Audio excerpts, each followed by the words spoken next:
Apparently, Trump was sitting on the toilet, y'all, hate scrolling, and he came up with a brand new word that he wanted to use and show off to people. He was sitting on the toilet and he was thinking to himself, what is the opposite of the Internal Revenue Service? And he pondered it for quite some time, and then he went and opened up his little pocket computer there, and he went to the Google, probably the DuckDuckGo. Well, he probably uses the Google. He just tells you MAGA, not that you ain't allowed to use the Google because you can't trust facts. But anyway, so he gets up on his Google machine there, and he asked it. He said, "What is the opposite of internal?" And it popped up that little thing that said, "Did you mean what is the opposite of internal?" And he said, "Yeah, that's what I meant right there." And he clicked on it, and it said that word that he was looking for was external. That was the word he was looking for. And boy, he got excited about that. So excited that he couldn't stop his little Cheeto thumbs from getting up there on his little pocket computer to his Truthless Social to announce to everybody that he got a brand new idea that nobody ever heard of before. That he's pioneering a brand new idea. The External Revenue Service. Yep, he's going to give us the External Revenue Service, and he is so proud of it. And I'm telling you, I was up on the social medias, man, and you Trump supporters, you MAGAs, man, y'all are real proud of it, too. You're like, yeah, screw that IRS. We got us an External Revenue Service because Donald Trump's an effing genius. Well, if you read his Truthless Social post there, all he's doing is doubling down on his tariffs. That's all he's talking about. He's talking about collecting tariffs, and he's like, well, that's external because it's tariffs. Because that's how his brain works. It don't. So anyway, he's doubling down on his tariffs. There's all it is. So we're going to have us an External Revenue Service, which are tariffs. Now, he didn't say in that post that he was doing away with the Internal Revenue Service. He said he's just giving us an extra revenue service. This one's external. All right, tariffs. Now, if you don't know how those work yet, you should, because that was the number one thing you people was looking for after you went out there and casted your vote for that idiot. All right.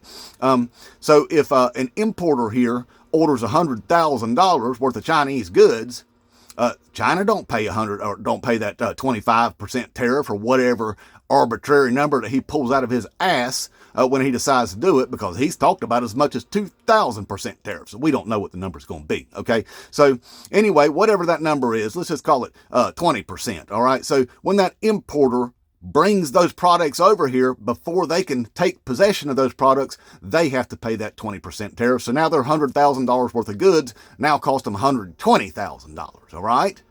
That's how it works. And do you think that person's just going to eat that $20,000? No, they're going to add that to the cost of the products that we're buying. So it's a tax on us. It ain't real hard to understand. It definitely isn't rocket surgery. Okay. So we're going to get that. He was just doubling down on that with his External Revenue Service. Okay. That's all it is. But he was real proud of the new word that he found, and he wants you to be proud of him too. All right. So be proud. He found a new word.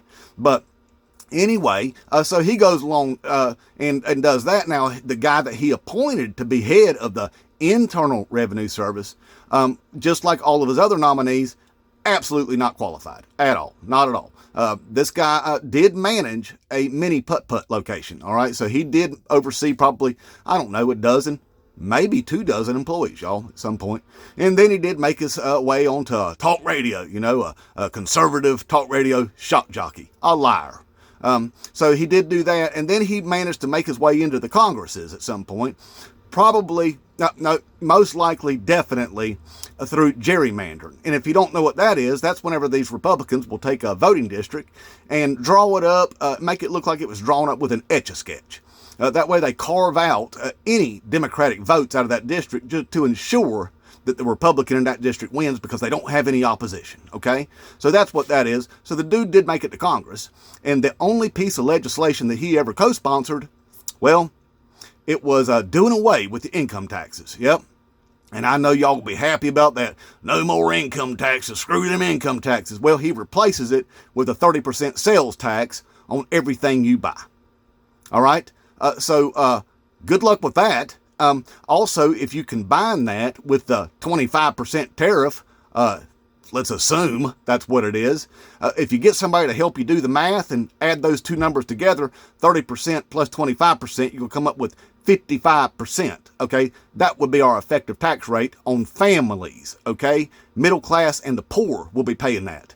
Consumers will be paying that tax, all tax, all right? It's going to disproportionately affect all of us.